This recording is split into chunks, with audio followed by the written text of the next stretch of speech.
Assalamualaikum warahmatullahi wabarakatuh.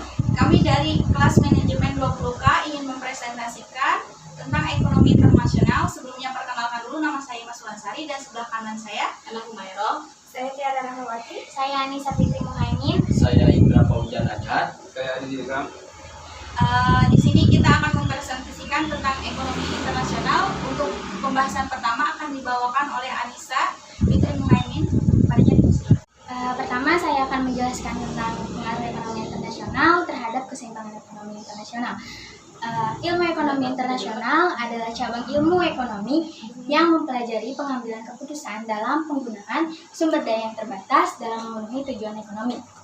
Ilmu ini mempelajari bagaimana transaksi internasional mempengaruhi kesejahteraan sosial, distribusi pendapatan, kesempatan kerja, pertumbuhan ekonomi, kestabilan harga, dan pengaruh kebijakan publik terhadap outcome. Apa sih ekonomi internasional? Ekonomi internasional merupakan aplikasi dari ilmu ekonomi yang membicarakan berbagai bentuk hubungan ekonomi antar negara. Hubungan ini meliputi perdagangan barang, faktor produksi, maupun aliran kapital antar negara. Aspek apa aja sih yang dipelajari dalam ekonomi internasional? Aspek yang dipelajari dalam ekonomi internasional diantaranya, pertama, melihat pola perdagangan internasional. Suatu negara mengekspor apa maupun mengimpor apa. Yang kedua, mempelajari mengenai neraca pembayaran internasional, misal posisi seimbang atau defisit atau surplus. Yang ketiga, mempelajari neraca-neraca lain yang lebih kecil dari NPI, seperti neraca perdagangan, neraca jasa, neraca transfer, neraca sedang berjalan, maupun neraca kapital. Dan yang terakhir, mempelajari pengaruh teknologi maupun alih teknologi itu sendiri. Apa saja teori yang ada di dalam ekonomi internasional? Teori klasik dalam ekonomi internasional diantaranya merkantilisme, Adam Smith, dan David Ricardo. Merkantilisme merupakan sebuah pemikiran ekonomi yang ada di Eropa selama periode 1500 sampai 1700 Masehi. Sistem ekonomi merkantilis. Pokok pikiran utama merkantilis kesejahteraan satu negara ditujukan oleh pemilikan negara tersebut akan menggam mulia. Sumber daya di dunia tetap statik, zero sum game. Sistem ekonomi terdiri dari tiga komponen. Sektor manufaktur, sektor pedesaan, dan daerah jajahan atau koloni. Kaum pedagang sebagai kelompok penting dalam sistem ekonomi.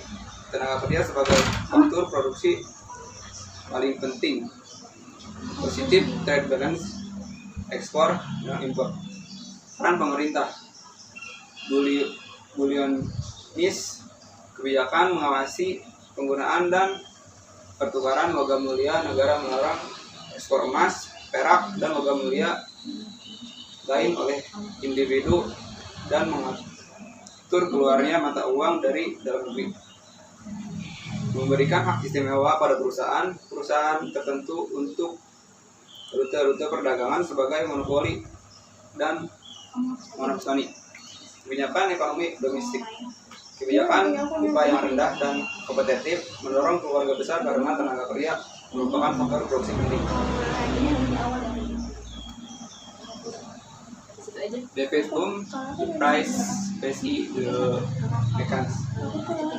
David Hume adalah orang pertama yang menentang paham merkantilis dengan bukunya Political Discourse tahun 1752 Masehi dengan mengembangkan The Price Specie Flow Mechanics. The Price Specie Flow Mechanics, akumulasi emas akan surplus perdagangan, jumlah uang beredar naik, harga dan upah akan naik, daya saing akan turun, vice versa. Asumsi MV dengan PT. Permintaan untuk kondisi perdagangan adalah elastik, persaingan sempurna baik dalam pasar, output maupun input, berlaku dalam sistem standar emas.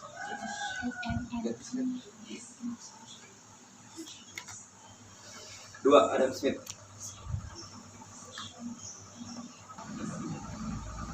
Dua, Adam Smith. Serangan kedua bagi merkantilis datang dari Adam Smith. Smith memandang kesejahteraan suatu negara ditunjukkan oleh kapasitas produksi, yaitu kemampuan menghasilkan barang dan jasa, bukan pada penguasaan logam mulia. Intervensi pemerintah terhadap perekonomian kecil. Laissez-faire, lingkungan yang mendorong kesejahteraan negara. Absolute advantage theory. Asumsi hanya ada dua negara yang akan saling bergandeng, misalkan negara X dan negara Y. Hanya ada dua barang yang dapat dihasilkan, misalkan barang A dan barang B. Dalam menghasilkan barang-barang tersebut hanya ada satu input yang dipergunakan, yaitu tenaga kerja dan asumsi. Asumsi TK ini dalam satu negara bersifat homogen atau mempunyai mobilitas yang sempurna. Untuk negara TK immobile.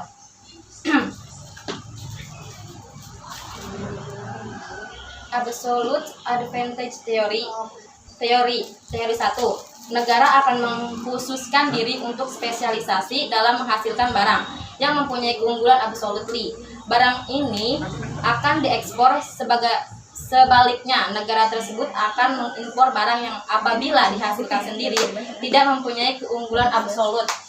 Absolute disadvantage.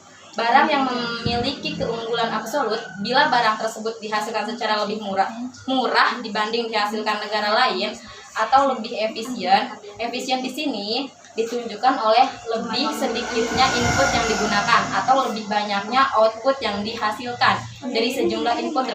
Absolute advantage theory. Syaratnya terjadi perdagangan. Masing-masing negara mempunyai keunggulan absolut yang berbeda. Harga internasional harus saling menguntungkan. Dasar tukar internasional harus berada di antara dua dasar tukar domestik. Contoh, negara X dan Y mempunyai barang A dan B. Barang A untuk negara X 5 dan Y 6. Barang B untuk negara X 9, untuk negara Y 7. Keunggulan absolut. Negara X mempunyai keunggulan absolut pada barang A. Negara Y mempunyai keunggulan absolut pada barang B. Spesialisasi. Negara X spesialisasi pada barang A. Negara Y berspesialisasi pada barang B. Perdagangan. Negara X mengekspor barang A. Negara Y mengekspor barang B. Komparatif advantage teori. David Rickard, teori ini menyempurnakan teori Adam Smith untuk kasus negara yang tidak mempunyai keunggulan absolut. Menurut Adam Smith, tidak bisa melakukan perdagangan. Menurut Adam Rickard, ada kemungkinan untuk saling berdagang. Kritik terhadap Adam Smith, suatu negara berspesialisasi karena teknologi maju yang memiliki teknologi maju adalah negara yang maju yang lebih efisien. Maka negara sedang berkembang tidak bisa berdagang. Kasus negara tidak bisa berdagang menurut Adam Smith. Menurut David Rickard bisa berdagang asalkan masing-masing negara memiliki keunggulan komparatif. Contoh komparatif advantage teori bisa dilihat di samping saya. Negara X, keunggulan komparatif. Usaha negara X menghasilkan 1 unit barang A sama dengan 5/6 usaha negara Y. Usaha negara X menghasilkan 1 unit barang B sama dengan 9/10 usaha.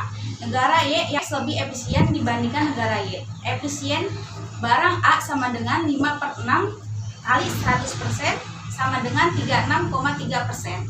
Barang B sama dengan 9/10 sama dengan 100% sama dengan 90%. Lebih efisien barang negara X mempunyai keunggulan komparatif jika rasio X dan Y sama tidak bisa berdagang, jika rasio Y dan Y berbeda bisa berdagang. Model klasik dalam hubungannya dengan uang. Perkembangan pertama dari model klasik adalah perubahan dari tenaga kerja yang diperlukan berkomoditif menjadi komoditi dalam harga moneter. Nilai domestik.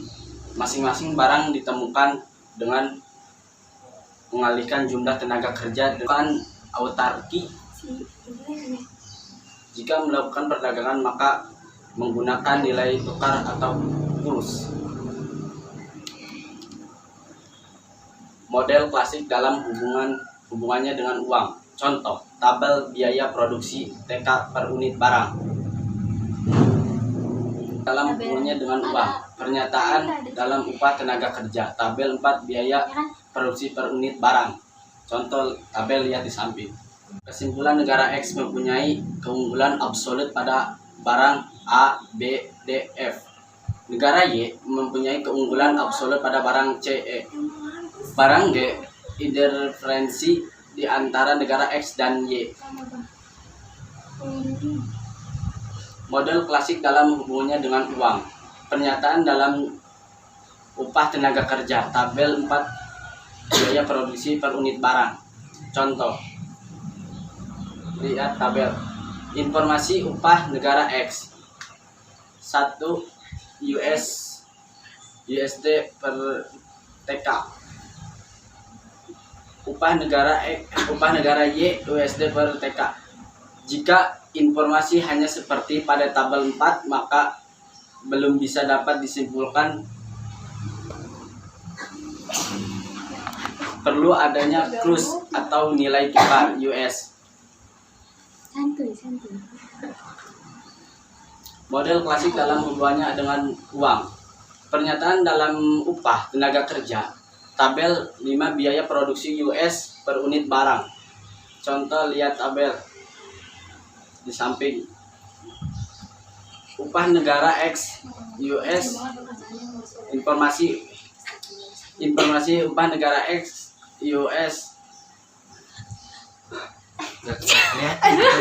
Model klasik dalam hubungannya dengan uang. Pernyataan dalam upah tenaga kerja. Tabel 5 biaya produksi US per unit barang. Informasi upah negara X sama dengan US dollar. Upah negara Y sama dengan US dollar. US dollar sama dengan AS dollar. Dibutuhkan upah dan nilai tukar di kekuasaan negara. Contohnya, nilai tukar barang antar negara X dan Y adalah dibanding, sehingga nilai dalam tabel tepat jika berada, maka angka dalam tabel dan akan berkurang.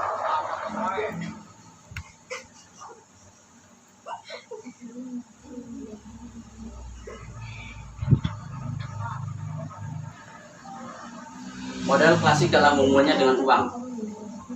Jika terjadi perusahaan nilai tukar karena devaluasi di negara X dari 1 US dollar sama dengan US dollar menjadi US dollar sama dengan 1,5 US dollar.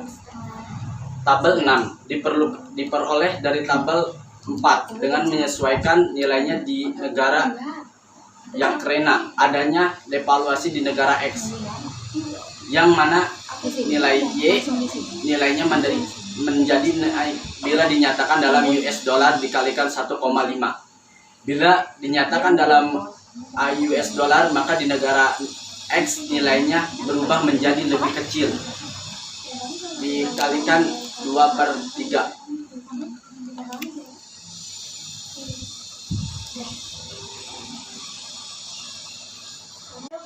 Klasik dalam hubungan dengan uang. Tabel ada di samping. Kesimpulan, negara X mempunyai keunggulan absolut pada barang A, B, C, D, F, G.